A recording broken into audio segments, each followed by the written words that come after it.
Welcome to Speakeasy. This is the channel. You know his face in the next shot.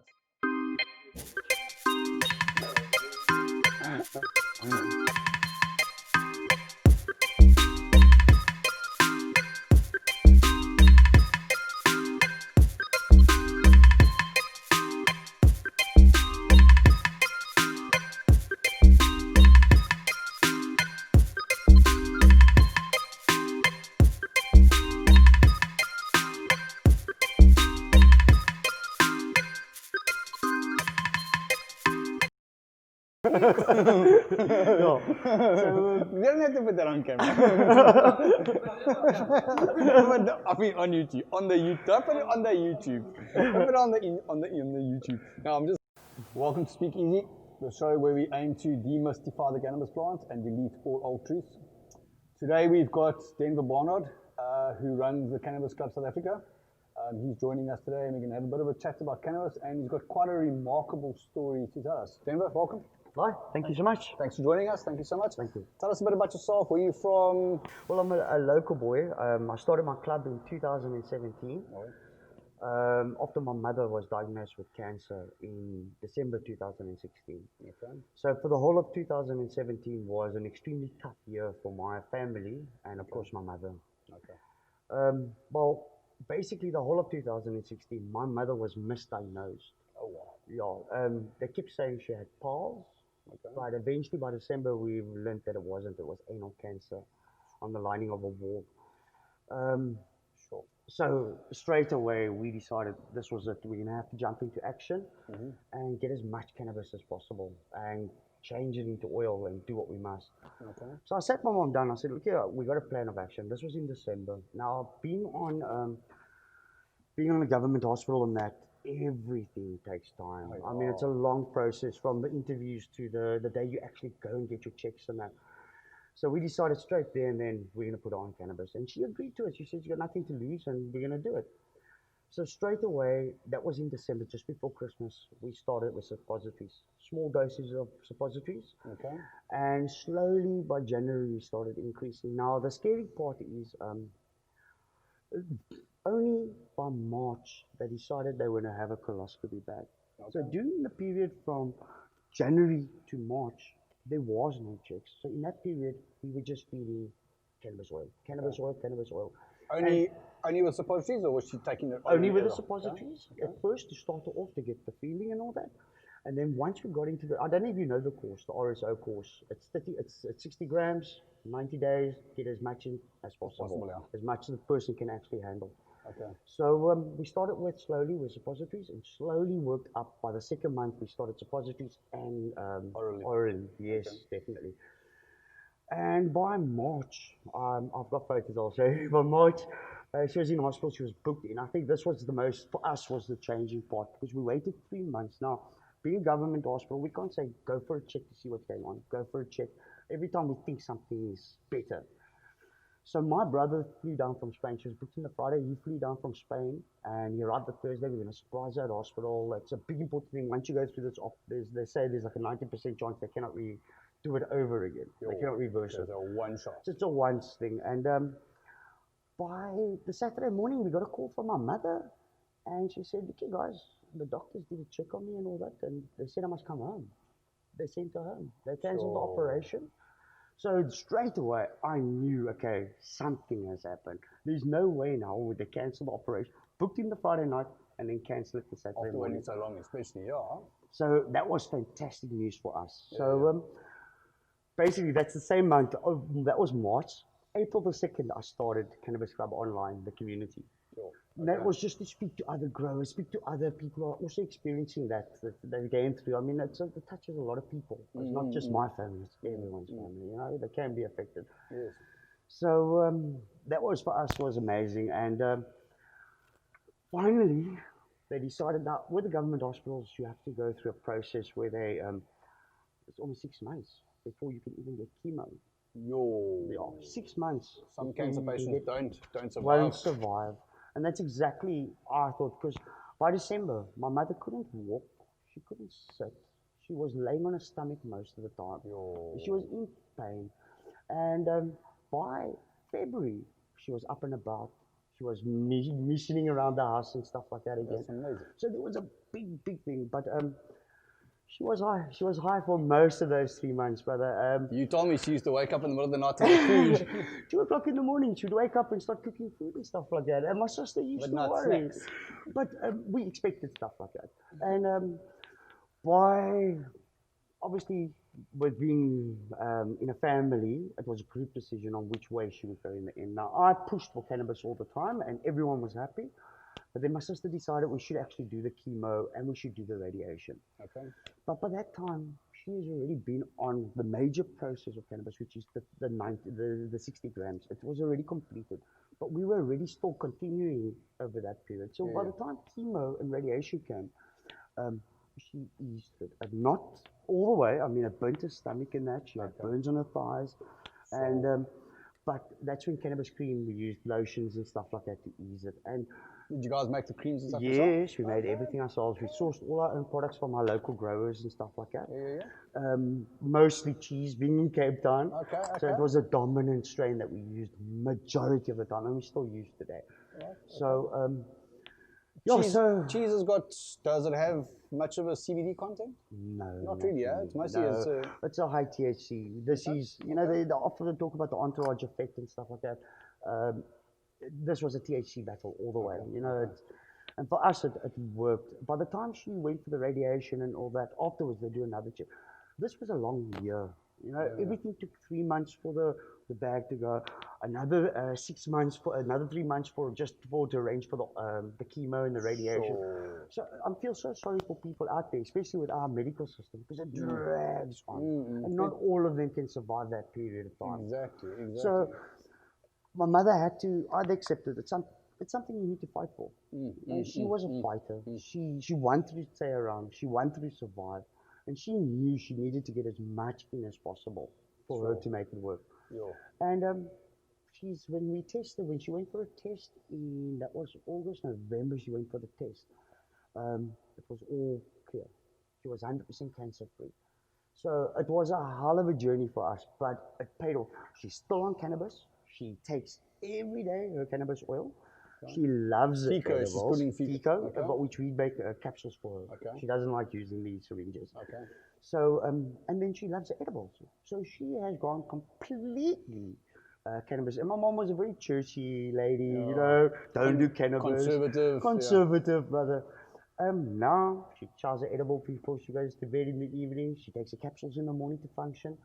And the radiation did cause damage, but not as much as what we thought it might cause. So it actually, she really did breeze through it. I felt she breezed through it, and she feels she breezed through it. You have to also, she'll say God played a big role. But for me, I think it's always been the cannabis. You know what I mean? 100%. And for us, having them to actually ask her to leave the hospital because she no longer needs the operation was a sign for me. That's amazing. I mean? That was for me, wow, we're on the right track. We're doing something right, because you can't send them for tests to check how far they are or what's going on inside. So it was just that first 3 months was just make as much as we can. So you guys, when crisis time hit, you just, appeal to local growers? 100%. I started our club. First, I have got growers. But by then time, I needed more. You know what I mean? And we needed a constant supply. So I had to deal with local growers and stuff like that, which they helped me amazing. I tell you, a lot of people in my club supported me. Without their help, I would say I wouldn't have survived to get the amount that I needed. So the generosity of the cannabis community is quite great, 100%, brother. I tell you, those guys really, they backed me and they helped me all the way. They made sure I had a gram of oil every single day to give to my mother for those 90 days. Okay, and how much flour does it take to make a gram of Well, it's about 100 grams for 1 malt. So it's about 600 grams? No, 60 grams or 60 moles, so it's about 600. But you need more. You know, it's not something you can just say, okay, I'm going to do this course and I'm done with. You know, it's not. You still need to continue with it. You still need to have your maintenance doses. It's whether she doesn't take medication. She's on absolutely no medication at all. The only thing she takes is a cannabis oil in the morning and an edible at night, so she can go sleep a little bit better. That's amazing. And that's it. That's amazing. Does she smoke? No, doesn't smoke. No, she doesn't smoke. So she's obviously got quite a high tolerance. Yes, she has got a high tolerance. It took us a while to get there. Yeah. It made her, I must admit, it made her sick, and she was, because we used a nice high indica.